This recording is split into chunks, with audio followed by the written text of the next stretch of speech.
Maharashtra media live. Mumbai Goa महामार्गावरील इंदापूर बायपासचे काम रखडण्याची शक्यता। इंदापूर जवळील कोकण रेल्वेची ओव्हरलोड लाईनचा कामात अडथळा। एकीकडे गेली 17 वर्ष रखडलेला मुंबई गोवा महामार्ग आणि दुसरीकडे या महामार्गावरील वाहतूक कोंडीला पर्याय व्यवस्था म्हणून सुरू असलेला इंदापूर आणि माणगाव बायपास सध्या प्रगतीपथावर आहे।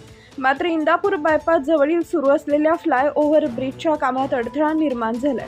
या फ्लायओव्हर ब्रिज खालून जाणारी कोकण रेल्वे आणि या कोकण रेल्वेच्या विद्युत लाईनचा भाग समोरासमोर असल्यानं कामात दिरंगाई होण्याची शक्यता आहे।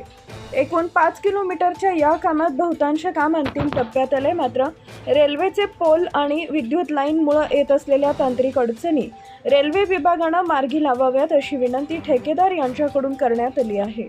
त्याच प्रकारे एक अडचण आपली इंदापूर जवळ आहे। इंदापूरला आपला रेल्वे ओव्हरब्रिज आहे तो सध्या काम थांबला आहे, कारण तिथे कामाची ड्रॉइंग डिझाईन मंजूर झाल्यानंतर काहीतरी चौपदीकरण झालंय ट्रॅकचा, त्याच्यामध्ये काय पोल्स वगैरे आलेले आहे, त्याच्यामुळे पूर्ण ती डिझाईन आपल्याला नवीन करायची पारी येते किंवा ती पोल वगैरे शिफ्टिंग करायचा पण विचार चालू आहे, ज्यासाठी कोकण रेल्वेच्या अधिकाऱ्यांनी आमच्या राष्ट्रीय महामार्ग अधिकाऱ्यांसोबत मीटिंगही केल्या, पण अजून त्याच्यात निकाल झालेला नाही। तर असे जे काय तांत्रिक अडचणी आहे त्यावरती लोकांनी खरं म्हणजे लक्ष देऊन तुमची जी साथ आम्हाला हवी आहे तिथे तुमच्या आपल्याला जर मदतीचा हात मिळाला तर हा काम खरं म्हणजे या पावसाळ्याच्या आधी आपण करू शकतो या परिस्थितीवर आहे। आणि हे जर